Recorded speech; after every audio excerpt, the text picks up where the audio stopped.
Olá a todos, começando mais um programa. Hoje conversaremos com 3 pessoas muito importantes na área de banco de dados. Começando aqui com o Thiago, e ele vai falar um pouco sobre o assunto. Boa tarde, João. É muito bom estar aqui hoje. Esse programa é incrível, né? Eu acompanho direto. Toda tarde eu estou assistindo, né? Vendo as pessoas importantes. E é uma honra estar aqui, né? Na sua presença. Muito obrigado, muito obrigado. E eu vou começar me apresentando, né? Meu nome é Thiago Almeida Campos. Eu estou formado na área de ciência de dados, mas também já fiz design de interiores. E eu tenho uma grande história na arte e na música. Eu tenho aqui 3. Mas eu fui chamado aqui, né? Esse programa que fala sobre tecnologia, para apresentar os meus conhecimentos de ciência de dados, né? Então, vai ser muito interessante aqui participar desse programa hoje. Então, se o senhor puder começar a falar sobre o assunto, que temos ainda mais 3 participantes para falar sobre esse assunto. Sim, qual que é o tópico aí que tu quer É um falar? pouco do contexto histórico sobre o assunto do banco de dados. O contexto histórico do banco de dados é o seguinte. O banco de dados, ele foi desenvolvido, começou, né? Tem várias... Vertentes. de fato. Que nem a política, certo? Sim. Eu gosto de fazer tudo em relação com esses tópicos, né? Quando vem da artes, das artes, essas analogias é muito interessante. Então, a história do banco de dados começa em 1970, pelo o Edgar, um grande analista de dados, né? Quando ele resolveu ter a necessidade de desenvolver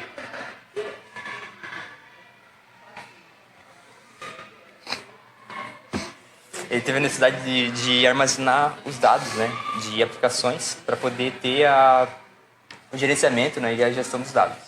E aí começou por aí a história do banco de dados, né?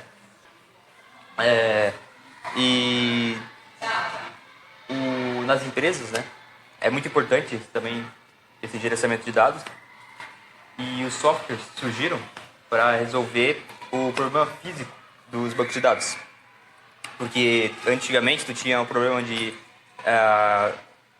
quando tu tinha que ter um espaço físico para armazenar esses dados, tu tinha problema que pegava fogo, tu perdia os dados, né? Por exemplo, o Museu de Alexandria, né? Pegou fogo, perdemos tudo, né, que tinha lá. Sim. Se tivesse num servidor, num software, na nuvem, isso não teria acontecido.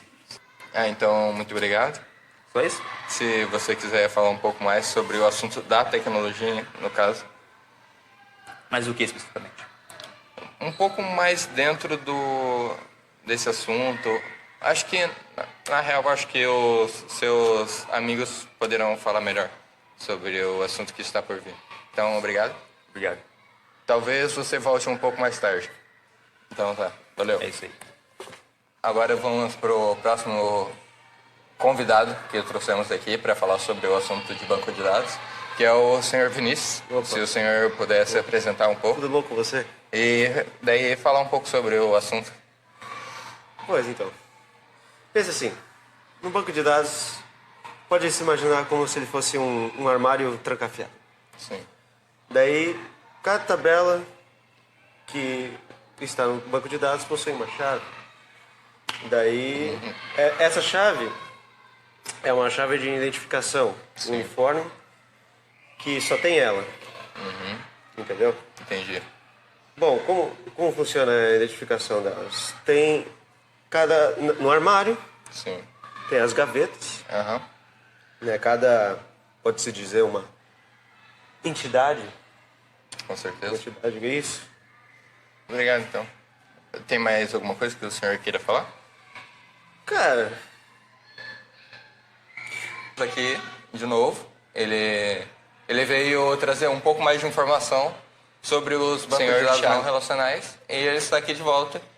O banco de dados não relacional, ele pode possuir diversas estruturas diferentes. A mais comum é a de dados como JSON.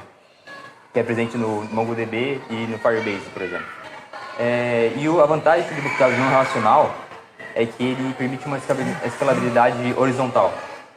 Se tu precisa de mais espaço do banco de dados, tu pode só aumentar a quantidade de servidores e aí tu garante um crescimento de espaço linear. E agora, para terminar, trouxemos a última convidada, a Dani, mais conhecida como Dani do banco de dados.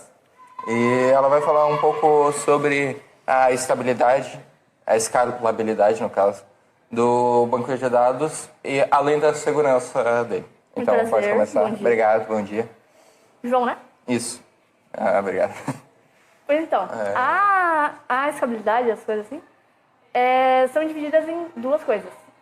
Os bancos de dados relacionáveis, que seguem o ACID, e os bancos de dados não relacionáveis, que seguem o BASE.